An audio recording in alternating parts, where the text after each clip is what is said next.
Este nosso encontro não é uma aula de meditação, nem uma prática meditativa específica, mas eu gosto de me apresentar assim, isto é o que eu faço, e é isto que eu ensino. E o que eu tenho percebido durante esses anos de prática é que se nós queremos criar uma cultura de não violência, nós temos que conhecer com intimidade a nós mesmos. Temos que conhecer com intimidade a nossa mente. Acho que esse aqui está melhor, né? Precisamos conhecer com intimidade a nossa própria mente. Temos que a coisa mais íntima que possamos ter é esse corpo e essa mente. E não conhecemos nem o corpo, nem a mente. As violências também que nós cometemos contra nós mesmos, por desconhecimento desse funcionamento. Isso é um dos aspectos que eu acho importante de pensarmos. Como eu abuso do meu corpo. Hoje, por exemplo, antes de vir para cá, eu tomei um sal de fruta Zeno. Por que eu tomei um sal de fruta Zeno? Porque eu fiz uma violência contra o meu corpo. Eu não me alimentei de forma adequada, na hora certa. E nós achamos que isso não é violência, é uma violência. Eu estou me ferindo. Por quê? É importante isso. O nosso corpo, ele é de onde nós podemos pensar, agir, escrever, cuidar de pessoas, cuidar de nós mesmos, né? E como é que eu cuido desse corpo? Eu acho que ele não me pertence, que eu posso tratá-lo de qualquer maneira. Aí nós aprendemos a prestar um pouquinho atenção. O que é este corpo? E essa mente? Do que eu alimento o meu cérebro? Que tipos de informação eu coloco em mim que vai fazer isso aqui ser estimulado? Eu acho tão maravilhoso hoje a ciência, a neurociência, falando da neurogênese, né? Da possibilidade do cérebro de criar novos neurônios, novas conexões. Tem uma pesquisa que eu li há pouco tempo, num livro sobre mente saudável em corpo saudável, né? Sobre a necessidade de atividade física. Esse é um pesquisador que ele fala, pessoas acima de 60 anos têm que fazer 30 minutos de atividade física 6 dias por semana se querem evitar a demência senil. Olha que interessante. Para evitar Alzheimer. E uma das pesquisas que fizeram foram com irmãs religiosas em Massachusetts, e essas irmãs, a maioria delas vivia mais de 100 anos, saudáveis, perfeitas. E uma delas morreu com problema cardíaco, morreu com 87 anos, e elas sempre entregavam o corpo à ciência, que eles abrissem e vissem como é que eram elas por dentro. E eles foram abrir essa irmã e abriram o cérebro e descobriram que ela tinha Alzheimer, que ninguém nunca soube. Porque as áreas do cérebro que foram prejudicadas pelo Alzheimer foram compensadas por outras áreas. E ninguém nunca soube que ela tinha Alzheimer. Porque ela nunca parou, ela nunca se aposentou. Ela continuou sempre estimulando o seu cérebro com a leitura, com as tarefas, com ensinamentos, e estimulava também o seu corpo com caminhadas. Então, isto veio corroborar com a pesquisa que estava sendo feita da neurogênese. De que o nosso cérebro, nós sabemos disso, né? A pessoa com deficiência visual, ela vai acabar desenvolvendo uma capacidade de tato, audição, olfativa muito maior do que uma pessoa que tem todos os sentidos funcionando. O que nós colocamos em nosso cérebro? Essa coisa linda, maravilhosa. Sua Santidade fala, e eu repito, ela é incessante e luminosa. A mente é incessante e luminosa. Por que eu vou enchê-la de sombras e fantasmas? O que é isso que me faz maltratar a mim mesma? E, portanto, a quem me cerca. Quando nós estamos num estado de amorosidade e plenitude, somos muito gentis uns com os outros.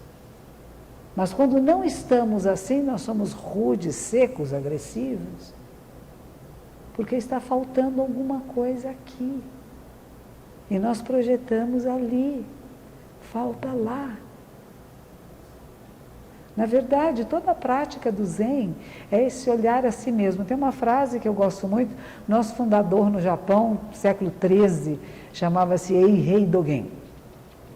E ele queria escrever 100 capítulos, ele acabou morrendo antes de escrever os 100 capítulos, mas uma frase dele que é muito famosa, de um capítulo inicial dele, jovem ainda, que chamava Genjo Koan, o Koan, o riddle, o questionamento da vida diária. Ele dizia, estudar o caminho de Buda é estudar o eu, com letra maiúscula, é estudar a si mesmo. Nos Estados Unidos, nós dizemos estudar the self, mas o self com S grande. Ele vai estudar a si mesmo, é esquecer-se de si mesmo, esquecer-se do eu menor, esquecer-se do nosso egoísmo, daquilo eu em primeiro lugar. Esquecer-se de si mesmo, ele dizia, é ser iluminado por tudo que existe, por todas as circunstâncias. É abandonar corpo e mente seu e dos outros. É a transcendência do corpo e da mente. Transcendência de corpo e da mente não quer dizer apagar nem matar, né? É ir além, um passo a mais. E nenhum traço de iluminação permanece. Se houver traço de iluminação, ainda não é iluminação. Um dos sutras conhecidos é o Sutra do Diamante, em que um monge pergunta a Buda, que é o fundador da nossa ordem, 2.600 anos atrás na Índia, né? Pergunta a ele assim, o ser iluminado sabe que ele é iluminado? E ele diz não, porque se ele se achar iluminado, se ele se achar diferente dos outros seres, ele não é iluminado. Ele acabou de entrar na dualidade e perdeu a iluminação. Então, quando a gente fala de violência, e a gente fala de violência, dessa violência silenciosa, é quando nós vivemos a dualidade e a separação do eu e o outro. Esses outros seres que eu desconheço, não sei quem são, que eu não consigo dialogar com eles, eles são tão estranhos. Eu estou criando a dualidade. Eu estou violentando alguém, porque eu não estou acolhendo, reconhecendo a semelhança comigo. Não somos iguais, isso é uma maravilha, sabemos disso. Cada um de nós é único, essa é uma joia, né? Não há dois seres iguais. Que bom, que bonito.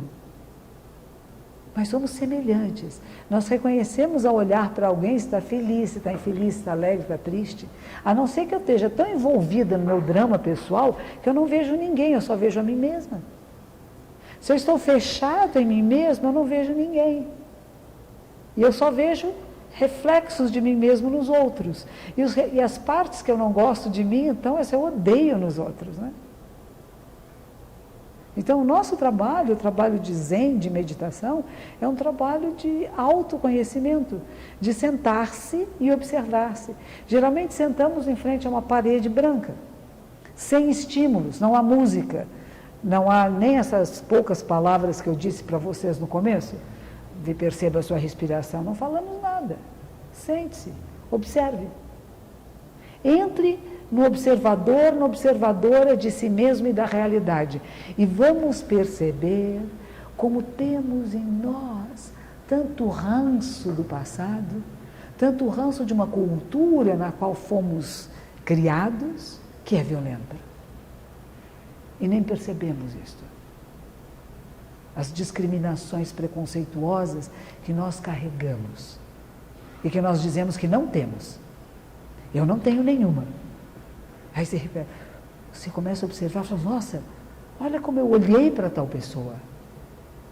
O meu olhar foi preconceituoso e discriminatório. Olha como eu falei de tal pessoa. Mas se eu não estiver observando, eu não percebo. E eu vou mantendo uma sociedade violenta em coisas pequenas no meu dia a dia. Não precisa ser grandes coisas, né? É na maneira pequena do olhar, de cumprimentar. de estar presente, de não separar. Eu trouxe algumas coisas, tem uma aluna que ela trabalha muito com a cultura de paz. Vocês devem saber, ahimsa é uma palavra indiana que é usada para não violência, e Mahatma Gandhi é o grande pregador dessa não violência, uma pessoa que faz mudanças sociais, políticas, econômicas, baseado em movimentos não violentos, né?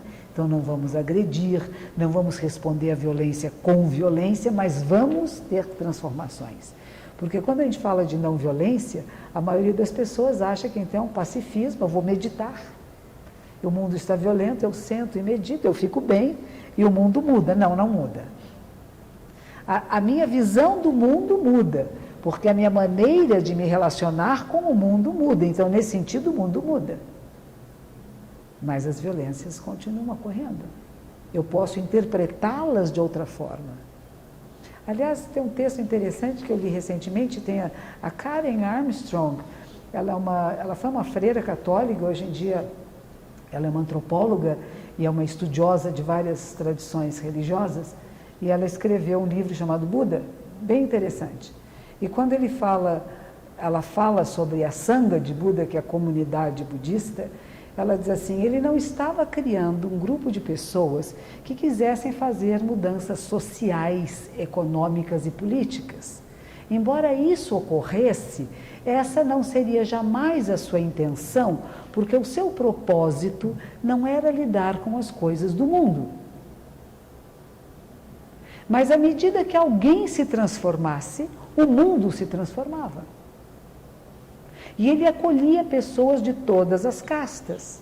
Não porque ele quisesse fazer uma mudança de castas, mas porque abriu nele o coração da compaixão e da sabedoria. Abriu o olhar de percepção do não outro, que é o mesmo do não eu. Enquanto tem um eu muito forte, muito briguento, existe o outro que se opõe a mim. Quando eu transcendo este eu, quando eu me torno mais flexível, eu não tenho verdades a lutar e a matar por elas. Quando eu era muito jovem, trabalhava no Jornal da Tarde, e passamos por um momento de ditadura militar, e colegas meus foram sair para a clandestinidade, etc., né? E meu pai, ele dizia sempre para mim, o exemplo que você deve ter na vida é Galileu. Eu falava, mas por que Galileu? Dizia assim, porque Galileu, quando disseram para ele assim, você tem que dizer que a Terra não se move, senão nós te matamos. Ele disse assim, tá bom, ela não se move, mas move. E baixinho, falei, move, mas não move, não move. E permaneceu vivo. Então ele dizia que a revolução maior não é matar nem morrer, mas é viver por aquilo no qual você acredita. Viver sendo essa transformação que você quer na realidade. Então você não tem que ferir ninguém, você não tem que lutar pela verdade. Uma vez foram falar com Buda, e esse senhor ele era sempre questionado, e foram questioná-lo dizendo assim, nós viemos aqui discutir a verdade com o senhor. Diz que maravilha, não haverá discussão. Se a verdade vai ser manifesta, ninguém vai poder discutir, porque ninguém discute a verdade. O difícil é fazer, com palavras, nós termos a percepção da verdade. Por isso que muitas vezes alguém chegava para o monge e dizia assim, qual é o ensinamento básico do budismo? Ele, na hora que eu falar já saiu a experiência do agora, do instante. E nós perdemos isso tanto, porque a gente está no antes ou no depois. E a gente vem desse antes, carregado, como eu digo, daquelas coisas que vieram desde intrauterino, como dizia Zilda Armes, né? A violência intrauterina, da mãe que teve raiva de estar grávida, que batia no ventre. E isso não acontece só nas periferias da cidade, não acontece com as pessoas que são pobres, como a gente costuma querer separar, é do ser humano. Nós podemos ser anjos ou demônios. E em vez de ficarmos apenas julgando que monstro aquele ser, perceber, eu, ser humano, sou um monstro também. Mas o que eu estimulo em mim? Então eu não me excluo disto. Eu não me excluo dos crimes e das monstruosidades. Há um monge que é um poeta que mora nos arredores da França, ele é vietnamita. E quando ele fala da compaixão, ele diz: a compaixão é o estuprador e a jovem que foi estuprada, ambos. Se nós começarmos a dividir o mundo entre o bem e o mal, nós estamos em maus lençóis. Porque entre o negro e o branco existe inúmeras tonalidades de cinza e que nós ignoramos. Então, o mundo não é dividido entre a força do bem e a força do mal, brigando e lutando. Existe um momento em que os opostos estão unidos, né? Absoluto e relativo, nós dizemos, funcionam como uma caixa e a sua tampa. E conhecer com intimidade este funcionamento da nossa própria mente. Ela vai um pouco além da minha história pessoal. Eu não sei se estou certa dizendo isso, mas eu costumo pensar que as práticas meditativas, elas são como um corte na vertical. E nós podemos trabalhar com a psicanálise, com a psicologia, em camadas horizontais.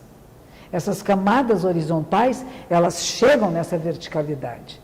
Mas as práticas zen budistas não têm uma preocupação com a horizontalidade, mas sim com penetrar no que nós vamos chamar a essência do ser, a essência do eu, que é o não eu,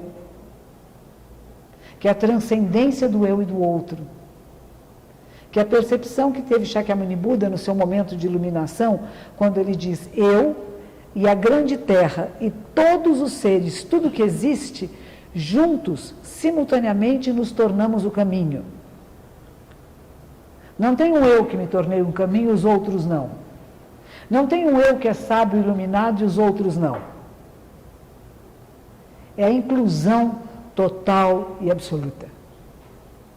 Esta é a proposta das nossas práticas para uma cultura de não violência. Desenvolver uma capacidade de percepção clara de si mesmo como a vida da Terra. Somos a vida da Terra. Não viemos de fora, não vamos para fora. Não tem para onde ir. E estamos girando aqui junto com este planeta e somos o tempo. Porque adoramos separar, né? Lá está o tempo correndo e eu pulei no tempo. Eu não pulei no tempo, eu sou o tempo. Esses olhares diferentes, esses olhares, eles são os verdadeiros olhares. E nos acostumamos com alguns jargões que nós vamos repetindo sem estudar, sem pensar em profundidade o que eles significam. E acabamos acreditando naquilo que não é o verdadeiro. A isso eu chamo de delusão. Não é nem ilusão, é delusão. Acredito no falso. Tomo o falso por verdadeiro e luto e brigo por ele. Falando desta minha amiga, minha aluna, minha amiga, que ela juntou várias palavras. Uma das coisas que Gandhi fala sobre violência, que eu acho interessante, ele diz assim: qualquer coisa que possa impedir a autorrealização individual. Olha que interessante. Qualquer coisa que possa impedir a autorrealização individual, não apenas atrasando o progresso de uma pessoa, mas mantendo-a estagnada. Isto é violência. Manter pessoas estagnadas. Não permitir que as pessoas se desenvolvam no seu potencial. A violência é violenta porque leva ao retrocesso. Não leva ao processo de crescimento, de adiantar-se, mas segura, impede. Será que fazemos isso? Será que no nosso dia a dia, às vezes queremos manter pessoas estagnadas, onde elas estão e como estão? Qualquer coisa que possa impedir a autorrealização, que uma pessoa conheça a si mesma. Isso é violência. Há um outro que chama Johan Galtung, é um norueguês que fundou o Instituto de Pesquisa da Paz em Oslo. Ele diz: praticamos violência quando não consideramos a relevância das necessidades básicas determinantes para a continuidade dos organismos vivos. Qual é a necessidade básica de alguém? Somos capazes de perceber isto? Ou pulamos por cima, atravessamos? Não damos atenção porque queremos colocar os nossos valores e as nossas necessidades como se fosse do outro. Isso é violência. Sobrevivência, bem-estar, liberdade e identidade. Quantas violências foram cometidas aqui no Brasil, desde que com a vinda dos povos europeus, os povos indígenas que vão tendo que perder a sua identidade, até agora têm traumas incríveis e estão sofrendo com isto. Temos que aceitar outros valores, outras maneiras. Mais tarde, quando veio a escravatura, que coisa medonha, né? Que nós todos tivemos uma participação nisto, porque nossos ancestrais estavam fazendo isto. Nós estávamos lá, como eles estão aqui agora em nós. Mas a diferença é o que nós fazemos com essas informações. Nós não podemos repetir aquilo que nós achamos que não foi digno de um ser humano, não foi ético, não foi coerente com princípios de paz, de não violência. Não permito que você manifeste a religião que você escolheu, porque eu acho que ela não presta. E aí começaram a esconder, a misturar, daí vem a Umbanda, né? Vamos fazer o sincretismo, vamos esconder as nossas deidades, as nossas entidades atrás dos santos que vocês reconhecem. Será que nós ainda não fazemos um pouco isto no nosso dia a dia, com filhos, maridos, irmãos, parentes, pessoas com quem trabalhamos? Tente fazer-me reconhecer o que você está escolhendo para a sua vida. Procure transformar para a minha linguagem. Nós estamos falando de países com línguas diferentes, que têm maneiras diferentes de pensar. É fascinante, tem mesmo, né? Quando a gente fala inglês, parece que a gente vira outra pessoa. Se vai falar francês é outro, alemão é outro, português é outro, brasileiro é outro. Não somos nem iguais ao povo de Portugal. E mesmo nos nossos Brasis, quantas diferenças existem, até na escolha das palavras, na gestualidade, que revela uma maneira de pensar que é diferente. Mas todos seres humanos, todos querendo ser felizes, todos querendo ter essa completude, essa realização. Há pessoas que esquecem, né? Que nós temos que questionar o que é a vida, o que é a morte, o que estamos fazendo aqui, para que serve isto. As pessoas querem encher esse buraco, né, com comida, bala, bebida, gritaria, piada. Mas a questão está lá, ela está pulsando. E nós temos que acessar. Porque a nossa mente, ela tem essa capacidade de acessar a sabedoria perfeita. E ela precisa ser estimulada nessa direção. Não estimular nessa direção é violência. Eu quero deixar você bobinho aí, não questione nada. Vai comprar uma roupinha ali, fique alegre. Você está triste? Olha aqui um dinheirinho para você comprar uma roupa. Não tampa o buraco. Isso é violência. E nós achamos que não é. Está agradando, está fazendo o que a pessoa precisava, não o que ela precisava. Qual é a necessidade verdadeira?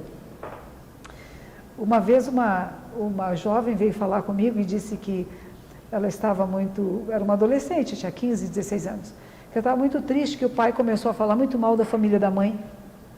E que ele dizia, a família da sua mãe é uma porcaria, que gente horrorosa. Ela disse, mas são minhas tias, eu gosto delas. Eu disse, fale com seu pai. Não, mas meu pai é um homem muito sério, ele é muito importante, ele é um grande empresário, ele não tem muito tempo comigo. Eu falei, mas não é seu pai, não está te incomodando? Fale com ele. E ela relutou muito e final da verdadeira dele, que não está sendo atendida, que ele está ficando tão ranzinza com a família da mãe. Está sem dinheiro. Problemas, homens com problemas financeiros ficam meio assim, né? Meio bravos com todo mundo, né? Está sem dinheiro, está tendo dificuldades nos seus negócios, arranjou uma Uma mulher sedutora, viu outra, ficou seduzido. A de casa fica feia, né?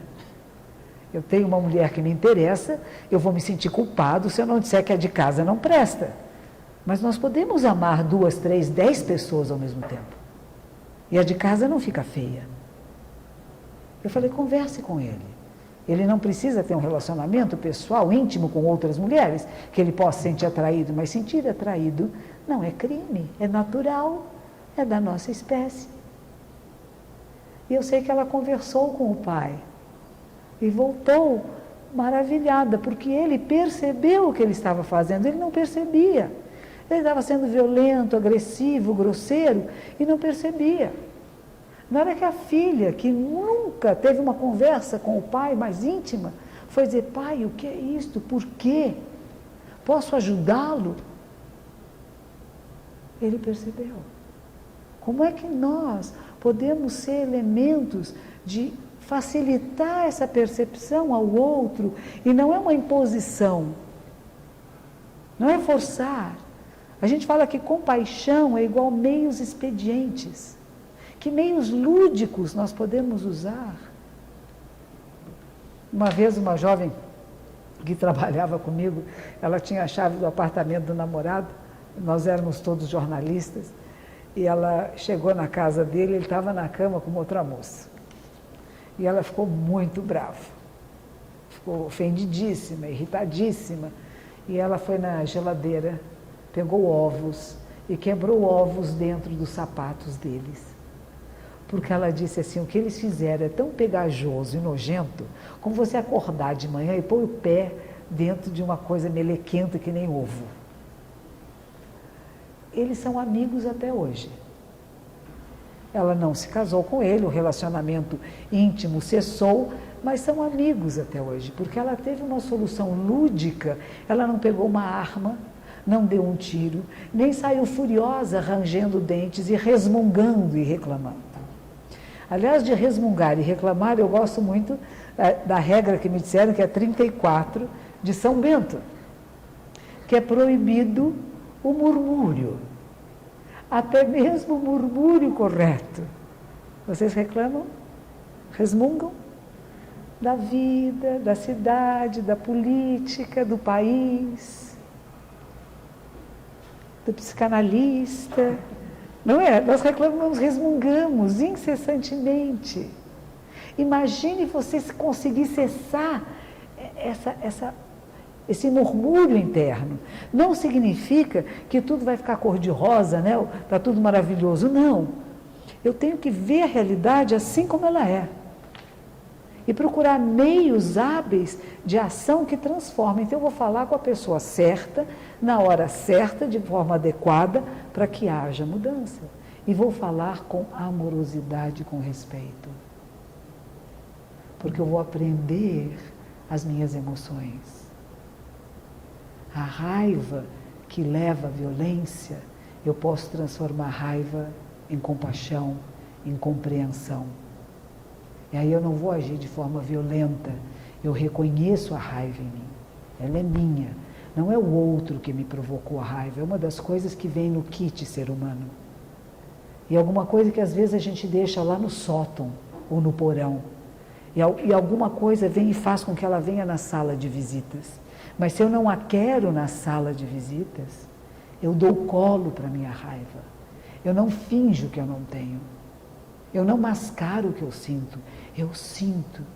Eu digo, isso é raiva, e faz parte do kit ser humano, faz parte da minha natureza. Só que agora eu digo, vem cá minha raiva, descansa, fica bem, respira a raiva, põe ela para dormir, mas age, não com a raiva, age com a inteligência, com a sagacidade, para que haja mudanças. Então, nós não estamos respondendo à violência com violência, mas com não violência. Dalai Lama, quando da última vez esteve aqui no Brasil, uma das coisas que ele falou é que é impossível para nós dizer que essa compaixão ela é uma coisa que vem de dentro de nós. Nem sempre. Se observamos um crime sendo cometido, mas eu estou tão zen, eu sou tão budista, isso é um crime, não tem importância. Tem, isso nos incomoda muito. mas eu vou trabalhar essa raiva, essa indignação que vem em mim, para que eu possa responder de uma forma não violenta.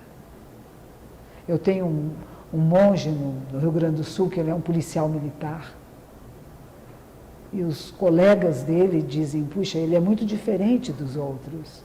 Não porque ele não prenda, não porque às vezes ele não seja até, fisicamente ele segure a pessoa com força, mas ele não tem ódio, ele não tem raiva dentro do coração. E ele toma as medidas adequadas para a circunstância, porque não é controlado pela raiva, mas reconhece a indignação, não finge que não tem, porque aí é um problema. Esses dias veio um senhor falar comigo, eu me separei, eu não posso ver meus filhos, mas eu não ligo. A minha mulher me abandonou, o pai dela comprou um apartamento maravilhoso, eu não ligo. Eu falei, meu filho, o senhor está ligando muito. Perceba o quanto está ligando, porque enquanto estiver mascarando que eu não sinto nada, é falso. Na hora que você percebe, eu sinto, isso me dói, me incomoda, aí eu vou começar a lidar com isto. Eu vou começar a perceber, inclusive, que a dor não é permanente, a raiva não é permanente, a tristeza não é permanente, a alegria não é permanente, a vida não é permanente, nem a morte. Não há nada fixo nem nada permanente neste mundo. Então eu vou trabalhar com o meu intelecto. Então essa compaixão, ela não vem das entranhas, ela vem de um trabalho intelectual. Havia um monge que foi preso na época que a China, dessa última invasão que a China fez ao Tibete. Um monge foi preso, muito torturado, vamos imaginar que lá a temperatura chega até menos 40 graus, vários tipos de tortura, e finalmente quando ele foi encontrar-se com sua santidade, ele perguntou, meu filho, o que foi mais terrível para você? O frio, a fome, a solidão, as torturas físicas e mentais? E ele disse assim, olha, o pior foi que por um instante, um breve instante, quase deixei de sentir compaixão por quem me torturava.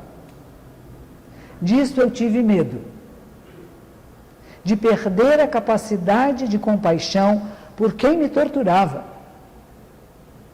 de compreender que este ser humano meu semelhante estava fazendo essas torturas porque era vítima de uma sociedade violenta, e não que ele era a violência. Aí que começa a mudar um pouquinho o nosso quadro, das nossas exigências de como os outros têm que ser, para uma acolhida de que são o que são e estão dando só o que eles podem dar agora, mas também não é fixo nem permanente. E como é que eu vou estimular outros aspectos? Inclusive em mim, não só no outro, né? As necessidades básicas, ele diz, são mais profundas que valores. Estão acima dos valores. Nós não escolhemos as nossas necessidades básicas, elas é que nos escolhem, e é a satisfação delas que nos torna possíveis. Se descartarmos nossas necessidades básicas ou de outras pessoas, estamos condenando a todos a uma vida não digna de seres humanos. Estamos praticando a violência, quando não reconhecemos as nossas necessidades básicas e das outras pessoas. Elas devem ser respeitadas e necessidades básicas não são negociáveis. Acho essa frase muito importante. E o Marshall Rosenberg, que vai falar de violência física e violência pacífica, que ele diz a violência física é quando empregamos força física, né? E a violência passiva, aquela em que o sofrimento é de natureza emocional, é mais insidiosa que a física. A raiva, ela vai provocar uma ação violenta, uma maldade, uma maquinação maquiavélica, né? Essa pessoa me incomodou, eu vou fazer alguma coisa, às vezes não vem nem no plano consciente, né? Mas está lá. E é isso que nós temos que observar. Não é só aquilo que está no consciente, mas que está trabalhando ali por trás. De eu não reconhecer uma emoção, um sentimento, querer mascará-lo e começar a brigar e provocar outras pessoas e atrapalhar a liberdade, a felicidade, o crescimento de alguém. Violência passiva emocional alimenta a fornalha da violência física. Como podemos apagar um incêndio se antes não cortarmos o suprimento de combustível? Por isso eu comecei falando da meditação, deste autoconhecimento. Eu tenho que conhecer os vários e múltiplos aspectos da mente humana. E a minha mente é a coisa mais próxima para eu estudar. Nós sempre queremos muito estudar o outro e não esquecemos de estudar a nossa mente, que está aqui à nossa disposição 24 horas por dia, para eu perceber as minhas nuances, as minhas mudanças, as coisas que meu pai e minha mãe falaram que ainda estão influenciando o meu olhar para a realidade. Esses dias uma jovem psicóloga também deu um depoimento que se as crianças não forem estimuladas à visão, elas podem ter o aparelho visual perfeito e não veem. E teve um filme que se chamava Quem Somos Nós, né? Dizendo que quando chegaram as primeiras caravelas, os indígenas não viram, porque isso não estava na sua realidade nem no seu imaginário. Qual é a realidade que nós vemos? Ela é filtrada por tudo aquilo que nós estudamos e fizemos escolhas na vida. Nós não estamos vendo esta sala da mesma maneira, nem as pessoas que estão nesta sala, nós vemos cada um através dos filtros que temos. Agora, quando nós começamos a perceber esses filtros, nós podemos trabalhar no que eu vou chamar no hardware, não é no soft. Eu vou mudar o programa. Eu posso mudar os programas. Nascemos com determinadas características, DNA, etc., que podem ser alterados também com o nosso comportamento, com o nosso treinamento. Recebemos inúmeras influências, nossas famílias, pais, professores, grupos, experiências. Elas não estão aqui para nos travar, não. Nem para nos parar, mas para dar impulso de crescimento e transformação. Então, o que eu era antes de entrar nesta sala, eu já não sou mais. Porque vocês me modificaram. Porque a vida me modifica a cada instante. Então, eu não tenho um eu que eu fico segurando, dizendo, eu sou assim, não posso mudar, hein? Eu vou brigar pelo eu que eu sou. Não sou. Cada um, à sua medida, tem a possibilidade de agir e criar aberturas no sistema de violência, descolar-se dele, reconhecendo outro ser humano como seu semelhante. Combater a violência é uma atitude de manutenção. Identificar formas não violentas de responder é atitude inovadora, requer disposição interna, requer clareza. Não é fácil. Não estou dizendo que é uma coisa muito simples. Nós vivemos numa sociedade violenta, agressiva, que nos empurra e a gente empurra de volta, que nos ofende, eu ofendo de volta. Percebo que alguém quer puxar meu tapete, eu vou lá e puxo primeiro dele. E a gente sair disso, sair dessa competitividade, para nós entrarmos num trabalho de colaboração, onde em vez de ser o eu ganhando, é o nós ganhando, é a única alternativa possível para a sobrevivência da espécie humana e deste DNA humano na Terra. E eu acredito no DNA. Eu acredito no DNA humano. E nós vamos nos tornar cada vez mais menos violentos e agressivos, porque a nossa sobrevivência depende disso. Aqueles que não o perceberem, morrem. Assim, morrem mesmo, né? No sentido de desaparecimento.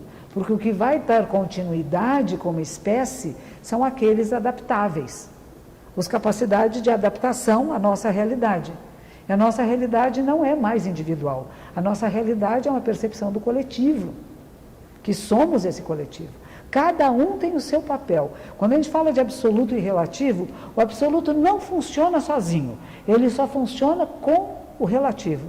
Cada um de nós desenvolve a capacidade de percepção do todo, mas a função e a posição de cada um é muito importante, porque é a mudança. Eu não vou ficar esperando que o outro mude, que o governo mude, que alguém faça. Eu não vou ficar resmungando e amargurando a minha boca e a minha mente. Por isso eu acho importante essa regra de São Bento, né? São Bento dizia coisas maravilhosas, outra que ele dizia, quem chega a você é Jesus. É o mestre. Reconheça o mestre. Reconheça esse ser sagrado. No yoga, o que nós falamos? Namastê. Né? O sagrado em mim reconhece o sagrado em você. Estamos reconhecendo a sacralidade de cada criatura que encontramos, não só humanas, animais, vegetais, de toda espécie. Reconhecemos essa coisa extraordinária que é a vida humana neste planeta, que é a vida no planeta. A não violência é a atitude ética e espiritual do ser humano vivo, que reconhece a violência como a negação da humanidade e que decide recusar submeter-se à sua dominação. Então tem que estar alerta, desperta, o tempo todo observando. Quando é que eu estou sendo violenta? Quando é que eu estou repetindo meu pai, minha mãe, naquela maneira agressiva, rude de falar? E como é difícil mudar, mas não é impossível. A gente fala, cai 7 vezes, levanta 8, tenta outra vez. Cada vez que nós tentamos, não é menos, é mais. Cada erro, que significa que estamos mais próximos do acerto. É nunca desistir, é tentar de novo. Permitir a todos uma atitude coerente e responsável face à violência que está por aí. A atitude coerente e responsável. Solidariedade, respeito aos direitos individuais, pluralismo, prevenir conflitos. Nós todos sabemos disso, né? Como é que faz no dia a dia? Você ouve a sua voz? Percebe o seu gesto, seus passos? Como é que você caminha? A humildade e entrega no seu caminhar? A arrogância, orgulho? A gente diz, caminhe como Buda, apenas caminhando. Eu chamo isso de presença absoluta. Esteja absolutamente presente onde você está.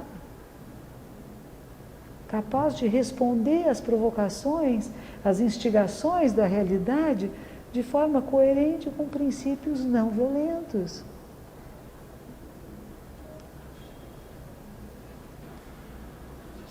Eu acho que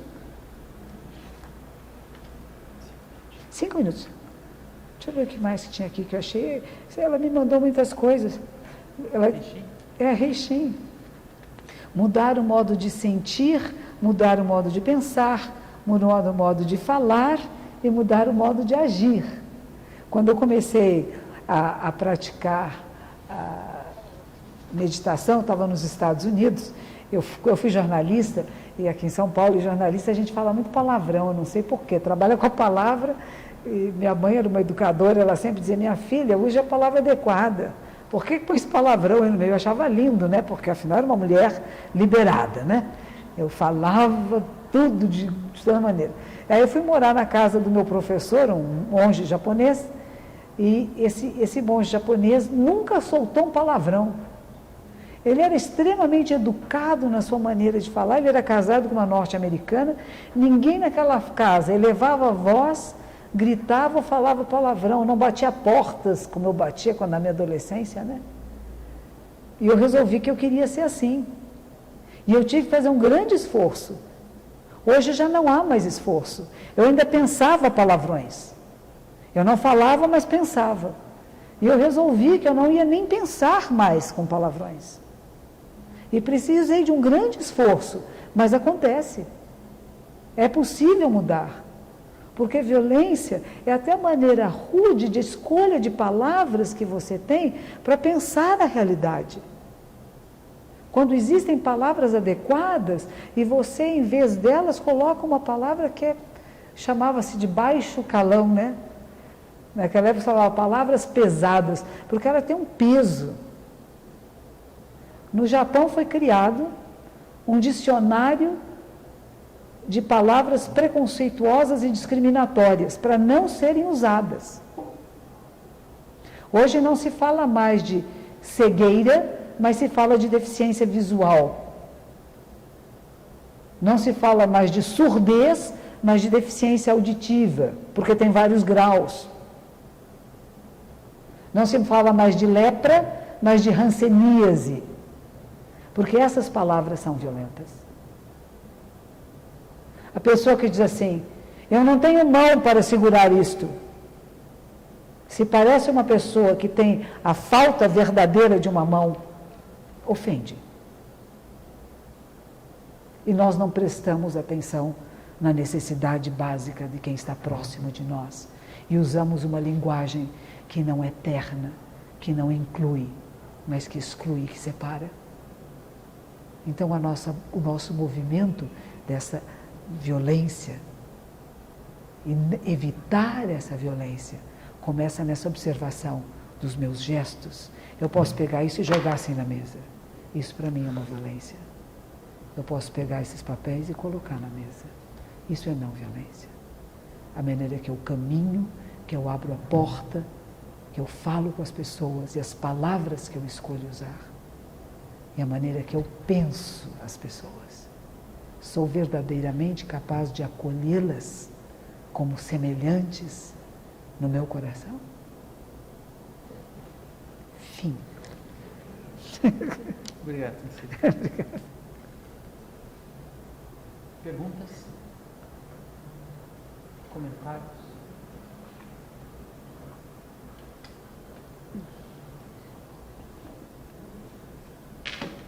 Olha. O único. Mas a gente não conta isso Não para conta eles? isso pra eles. Nossa. É um segredo. Ah, nós temos um segredo. E não é violento. Não.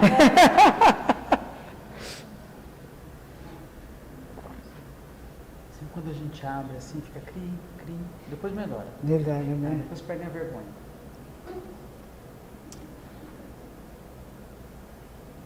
Uma vez meu professor nos Estados Unidos, ele recebeu um texto do reitor da Universidade de Komazawa, em Tóquio, que falava sobre a água.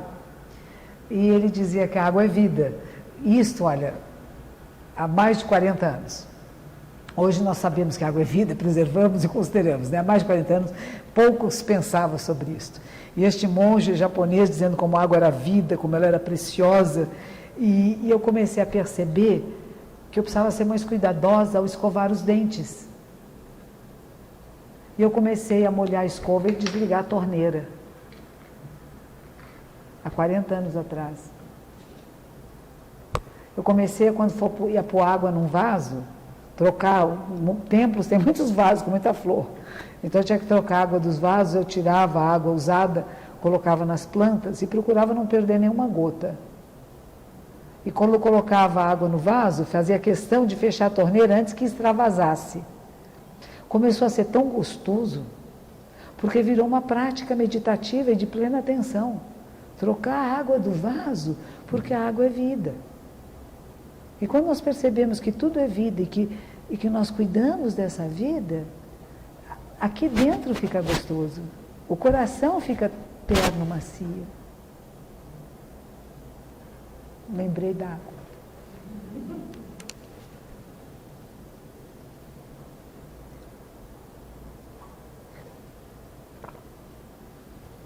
Nossa. Puxa. Perguntas? Senão nada vai acontecer, né? Não, nada. Vamos ver, você que está filmando, qual é a sua pergunta? Na verdade, tem não é uma pergunta, é um esclarecimento sobre os direitos humanos que quando o indivíduo que comete um erro, assim, essa pessoa, esse grupo, eles vão até esse ser que cometeu algumas coisas que são, na minha visão, às vezes absurdas, às vezes não é, não sei. Você vai lá e dá todo o suporte para ele. E aí tem a parte da família que sofreu, a pessoa que sofreu, não tem esse amparo, o amparo só da família ou dele mesmo. Então, isso no começo eu tinha muita raiva. Depois escutar um pouco, para tentar entender esse caminho, porque na minha raiva, porque não buscar quem sofreu, quem foi agredido, mas ele também passou por uma coisa que influenciou ele a fazer isso, sabe? Então você tem que tentar compreender. Hoje você esclareceu esse lado que eu tinha o meu. Eu tinha que pegar e falar, cometeu e as pessoas vêm ajudar a auxiliar. As pessoas estão sofrendo não têm esse auxílio. Não é a família, não é si próprio. Então hoje você tem um esclarecimento, foi muito bom isso aí, foi uma prova muito gostosa. É, somos todos vítimas de uma sociedade violenta, né? A gente compreender. Mas o que você fala é importante, tem que se cuidar, sim, daquele que foi vitimado, né? Não pode abandoná-lo para que... O governo só vai a favor dos direitos humanos, na verdade, vai a favor daquela pessoa, e não quem está sofrendo. Isso toda hora você vê. Talvez seja mais fácil de ver assim, mas eu acho que, na verdade, quando se criou em 1947, né, a Carta lá dos Direitos Humanos, é para todos, né? É para todos. E é muitas vezes... Eu tive um trabalho no Carandiru uma vez, mas o que a gente achava interessante era não só trabalhar com os detentos, mas trabalhar com quem trabalha lá também. Então, porque quem trabalha lá está preso lá tanto quanto os detentos, né? O pessoal que trabalha, os educadores, como a gente chama, né? E é complicado mesmo. E aí temos que ver a família daqueles que foram vitimados também, que também precisam dessa atenção, né? Senão fica uma coisa muito unilateral. Desequilíbrio, né? Desequilibrado, é. Você vê que já estão falando no jornal, você vê isso aí, então, a pessoa fala do ato da pessoa, você também, é isso, as coisas de direitos humanos, agora que comecei agora, depois que estão esclarecidas, você tem que entender um pouco Legal. do outro lado. Muito bom. Está sendo feito algo a respeito disso e favorecer também quem é vítima? Existem grupos de psicólogos que trabalham com isso, tem o direito, né, a legislação, e vai estar sempre a favor daquele que foi vitimado, não do vitimador, né? Mas como é que tem... Eu não sei como que o Estado está cuidando disso, mas existem psicólogos acompanhando, sim, como que a pessoa se readapta, né, a este sofrimento, tendo passado por uma violência tão grande, né, que não se torne um vingador. Tem uma senhora... Existe um trabalho, sim. Atendimento existe, que eu não sei exatamente quem está fazendo, mas eu sei que existe. Porque isso passa, essa atitude do governo brasileiro, passa a impressão que o governo, o sistema brasileiro, favorece o crime, ele estimula o crime, porque tudo como chamado de distribuição informal de riqueza. Deixa eu fazer. É o que passa, passa essa impressão. Deixa eu só pegar o gancho e tentar transformar numa pergunta. Ok. A senhora comentou bastante sobre não violência e como fica a punição àquele que comete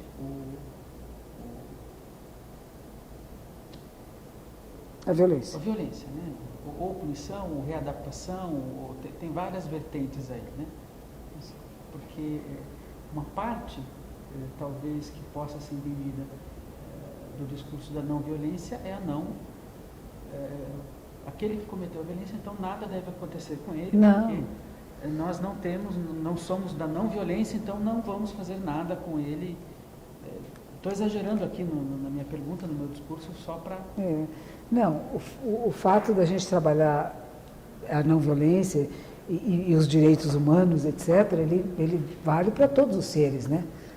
Mas, claro que tem que ter haver punição, claro que tem que haver uma reflexão. É evidente que tem que ser afastado um pouco da sociedade para que possa... Agora, o nosso sistema penitenciário é muito falho. Tem gente demais. Eu tenho um professor, por exemplo, veja que interessante. Tem um médico aqui em São Paulo, que ele tinha um grande amigo que era um lutador de judô. E esse moço estava um dia chegando em casa e a mãe dele estava falando com alguém. E ele não sabia com quem que a mãe estava falando, foi se aproximando. O cara era um assaltante, viu o menino que era lutador de judô, tinha uma certa aparência forte, e deu-lhe um tiro e ele morreu. E o amigo que ele foi fazer, ele foi trabalhar na Fundação Casa, porque quem matou era um menor de idade, né? Tinha menos de 18 anos. Ele até hoje trabalha na Fundação Casa e ele leva yoga para lá. Porque ele acha que ele só pode salvar o amigo que morreu se ele impedir que pessoas jovens como essa cometam mais crimes. Então ele acha que ele tem que trabalhar com um jovem infrator para que ele deixe de ser infrator. O que ele consegue? Quase nada. Mas ele está lá tentando. É interessante isso, são opções, né? Eu vou trabalhar com alguém que é infrator para que ele deixe de ser infrator. Porque eu acredito na educação, eu acredito na transformação do ser humano. Porque se eu não acreditar que transforme, eu não vou mais ter aula, não vou ler livros, porque nada vai mudar, tudo é como é. E nós humanos percebemos em nós que nós mudamos. Tem pessoas que é mais difícil, não quer dizer que é mais fácil, né? Que escolhem essa tarefa, né? Mas é importante sim que a pessoa seja punida e que saiba que é uma punição. E que compreenda. Eu acho que é mais importante que possa compreender, porque tem aqueles que não compreendem. Aí nós já estamos saindo fora do que é chamado normalidade, né? Tem pessoas que não sentem nada. Isso já é outro caso, isso nós temos um outro tipo de internação, né? Um outro tipo de tratamento. E a gente tem visto por lá, não só no Brasil, mas no mundo. O que aconteceu nos Estados Unidos, matar aquelas criançadas todas, lá o carinha entrar porque ele brigou com a mãe, porque tinha uma arma em casa? E pela primeira vez o governo norte-americano está considerando, o presidente pela primeira vez está considerando se vai reduzir o uso de armas, venda tão livremente, né? Um país em que todo mundo ainda é cowboy, né? Anda armado. O problema de andar armado é que na hora que você está armado e que você não sabe usar a arma, alguém pega e usa de forma errônea. Por isso que se fala de não ter armas, né? Porque não foram todos treinados a andar armados, fazem besteira. Na hora que não sabe controlar suas emoções. E claro que estão sendo cuidadas, né? Aquelas pessoas lá que os filhos morreram naquele incêndio lá no sul do Brasil. As famílias estão sendo atendidas. Porque elas têm que conviver com essa dor. E não adianta dizer, aquele é o culpado, aquele é culpado, né? A pena de morte nunca diminuiu a criminalidade. Não diminui. Estados Unidos tem um nível mais alto de criminalidade, com pena de morte. Então não é isso, não é a violência que vai acabar com a violência. Agora, como lidar com isso, nós não sabemos. A verdade é essa, nós não sabemos. Nós estamos tentando. Então fazemos tentativas aqui e ali. O que vai funcionar? Como que funciona? Mas eu tenho que perceber em mim a violência que está em mim e procurar trabalhar isto. Teve uma senhora, por exemplo, o filho dela foi atropelado aqui na Vila Madalena, né? Ela é judia, mas frequenta a minha comunidade, porque ela foi falar com o rabino, um dos rabinos que ela falou, e disse para ela, nós colhemos o que plantamos. Está na Bíblia. E ela disse, eu não plantei a morte do meu filho. Eu não estou colhendo o que eu plantei. Eu não venho mais aqui porque eu não admito esse tipo de pensamento. E ela veio falar comigo, se o budismo dizia a mesma coisa, que a lei do karma e que nós colhemos o que plantamos. Eu falei, não é bem assim. Nós estamos vivendo uma época de muita violência, de um desrespeito à vida, de uma desconsideração pela vida. Pessoa que bebe, sai guiando um carro, que toma droga e sai guiando, quer matar alguém. É um crime gravíssimo. Eles conseguiram que se tornasse crime agora. Então nós conseguimos uma mudança, ela não ficou chorando em casa. Ela se reuniu com outras pessoas, um outro jovem que a mãe também, e a irmã foi atropelada também num shopping center desses, eles se reuniram para dizer, isto é crime, e nós vamos fazer com que a lei mude, e vamos fazer com que as pessoas percebam que é criminoso sair embriagado, ou sair drogado guiando um carro. Ainda não está funcionando 100%? Não, mas já é um passo, estamos indo nessa direção. E ela tem todo um atendimento, quer dizer, ela procurou por mim. Ela vem, ela não medita na minha comunidade. Ela vem assistir minhas palestras e ela faz as flores do templo. Todos os sábados ela arruma todos os vasos. É a maneira que ela encontrou, né? De praticar, de estar lá, de estar participando de alguma coisa que lhe dá tranquilidade, que lhe faz bem. Para conviver com a perda desse filho. De uma forma muito violenta. Que a bebida é uma violência. É uma violência para o seu corpo e para os outros. Quando você perde a capacidade da mente lúcida, brilhante, clara de responder à realidade. Então, por que um dos preceitos budistas é não se intoxicar, nem querer intoxicar ninguém? É manter a mente clara, luminosa, brilhante, porque seus reflexos são mais rápidos. E é muito interessante, porque quando ela estava com muita raiva, e no começo ela estava muito indignada com o que tinha acontecido, ela é uma psicóloga. E um dia ela estava tão nervosa que ela começou a tomar calmante. E ela foi guiar o carro com calmante e arrebentou o carro dela inteirinho no ônibus. A vida nos mostra, a gente fala, a sabedoria é ler os sinais do caminho. Aquilo que eu condenei na pessoa que matou meu filho, quase poderia ter feito. Porque eu estava nervosa, eu estava triste, e eu tomei remédios para me acalmar. Aí ela parou de ter raiva deles. Mas sim de fazer um programa de que ninguém ande embriagado guiando o carro. Outra San, aquela senhora que o filho foi assassinado também, né? Hoje ela é uma deputada, né? Ela faz uma campanha. Então você faz uma campanha, você muda, você está cuidando. E não é sozinha. As pessoas se reúnem, né? E a gente não pode esperar só que o governo, como uma entidade separada de nós, fizesse alguma coisa. O governo somos nós. Nós elegemos essas pessoas que estão aí. E cabe a nós provocá-las a uma resposta coerente com nossos princípios. Porque eu chamo de corrupção aquilo que é o coração que está partido, rompido, que não está íntegro. Eu me vejo separado da realidade, então eu vou pegar para mim. Eu vou roubar, vou ter vantagens para mim. Mas quando a pessoa abre esse coração, que é o coração íntegro, o que eu fizer bem para todos, eu estou incluída, minha família está incluída. Mas tem gente que ainda não viu isso. Então, como fazer que vejam? Essa é a pergunta que Buda fazia e que acho que todos nós fazemos. Como fazer com que o maior número de pessoas acorde, desperte, comece a ser mais sábio, mais generoso, mais compartilhando, mais incluindo, mais compassivo. E isto é como fazer. Tem inúmeras maneiras, nós temos que encontrar a nossa maneira de manifestar na nossa vida, no nosso dia a dia. E não dizer que alguém tem que fazer, o que eu faço, né? Como é que eu vou me aproximar da vítima e dizer, estou aqui com você. Se precisar, conte comigo. A vida é dor e sofrimento. A vida é perdas e ganhos. Então não se apegue. Nós todos vamos morrer, mas enquanto isso vamos viver para transformar essa violência, né? Então você dá um propósito e não afunda junto. Não tem jeito, tudo tem jeito. O que você está fazendo a respeito disso? Outra pergunta, agora é a terceira? Terceira. Quem vai fazer a terceira pergunta? Talvez seja a última. As pessoas não nascem, quer dizer, existe a índole de nós. Que maravilha, né? Aí nós vamos falar do Lombroso, né? Quando eu era criança, minha mãe contava sempre essa história, né? Que tem duas maneiras de pensar. Uma que o homem é bom e a sociedade o corrompe. E o outro que a pessoa já nasce com características criminosas.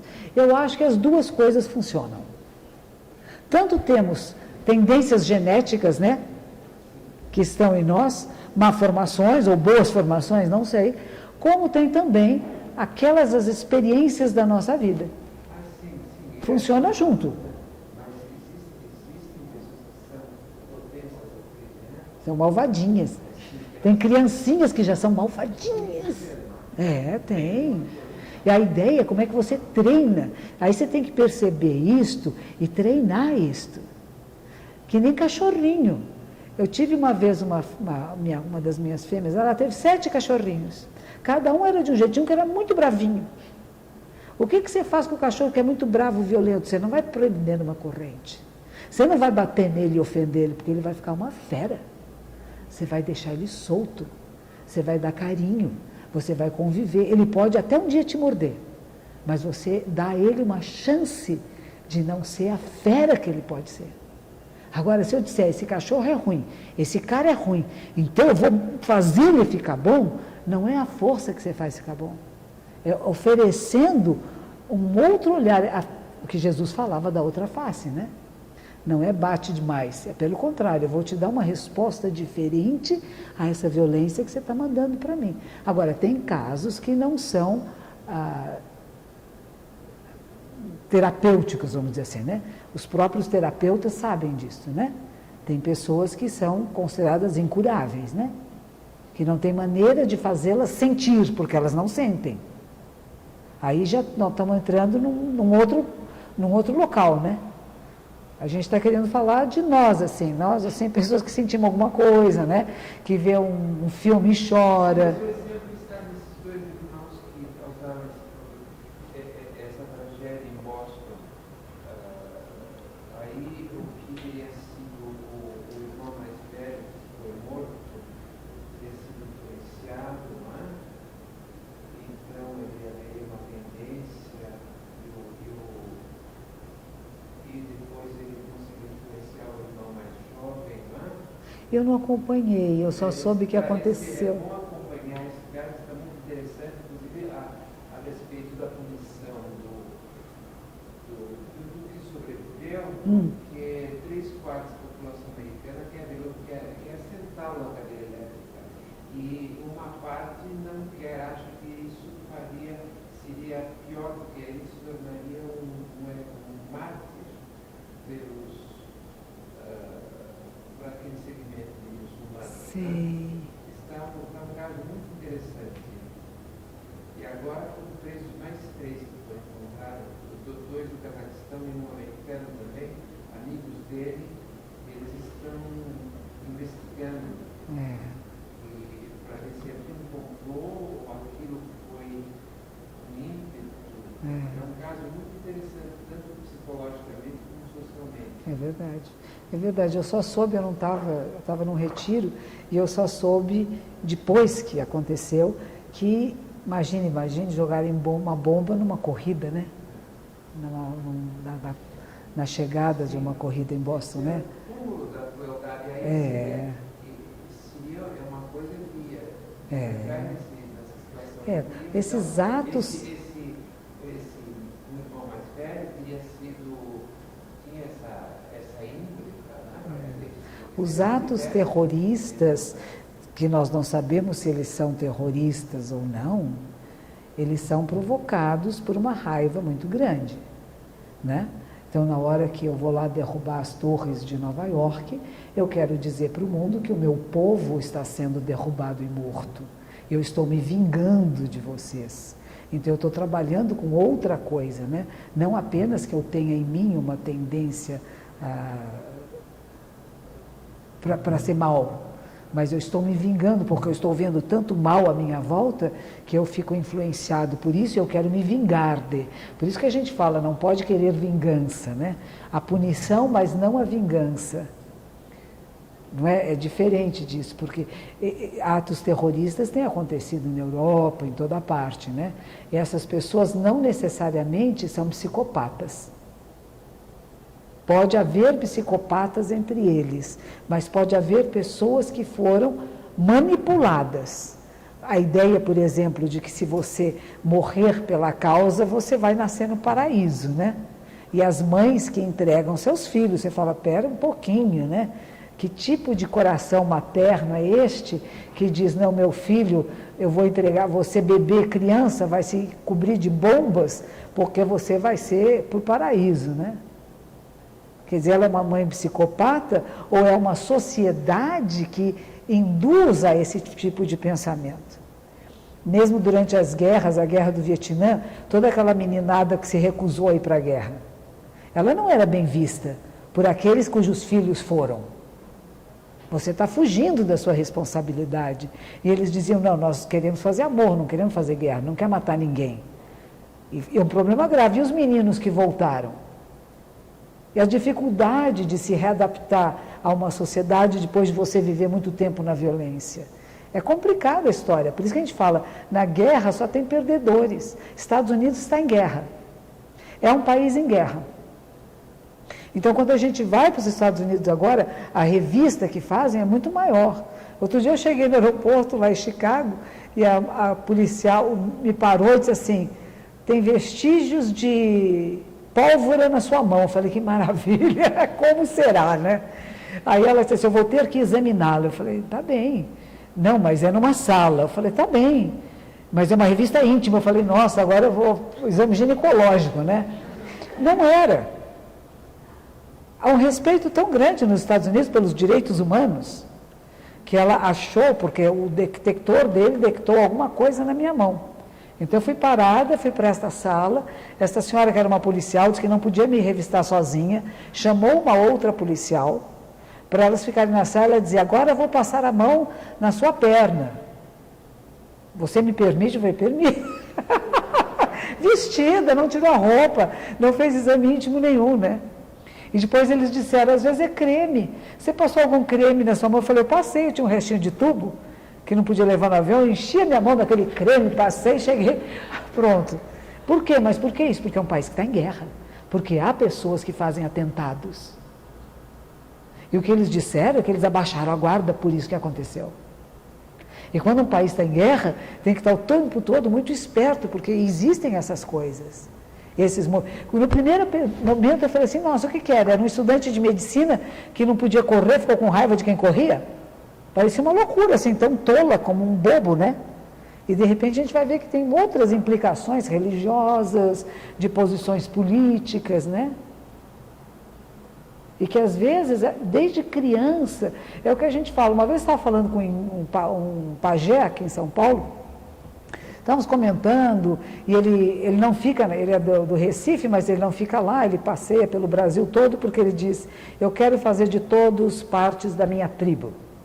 E alguém falou, mas você tem raiva dos portugueses, não tem? Eu falei, não, o português veio aqui, acabou com a religião de vocês, matou, abusou das mulheres, vocês têm que ter raiva. Ele disse assim, olha, isso é passado, é uma história, mas eu não alimento isso nos meus filhos e nem nos meus netos, porque eu quero viver uma não violência. Eu não vou ficar estimulando neles o ódio do que aconteceu no passado. Nós mudamos, eles também mudaram, e eu estou aqui para fazer a diferença. Eu não fico me lamentando, eu faço alguma coisa. E é nisso que eu acredito, que cabe a nós fazer as mudanças. É pouquinho, é quase nada, mas é preciso que nós nos manifestemos e nos coloquemos nessas circunstâncias, como ele diz, observando esses casos e refletindo, que posição eu tomo? Matar este homem é suficiente? Ou ele vira um mártir? E os outros que virão? Eles não se importam em morrer. Como é que nós podemos modificar esta maneira de pensar? Que não é preciso matar nem morrer, mas viver pela sua causa. Escrever sobre isto, mostrar o que está acontecendo no seu país, nos abusos que os norte-americanos possam estar fazendo lá que nós não sabemos. Mostre isso. Faça filmes, escreva, manifeste-se, mas não vai matar nem morrer. Essa é a mudança que a gente quer. Não é calar-se, não é fingir que está tudo bem. Está errado, tá. Eu me manifesto. Mas a manifestação que ela não seja violenta. A última pergunta ou ela foi a terceira? É a última. Tá bom. Acabou? Acabou. Só queria fazer Você mesmo. alguns comentários. É você mesmo. Nos consultórios também, às vezes, a gente tem uma tendência a fazer algumas violências invisíveis. Essa semana fizeram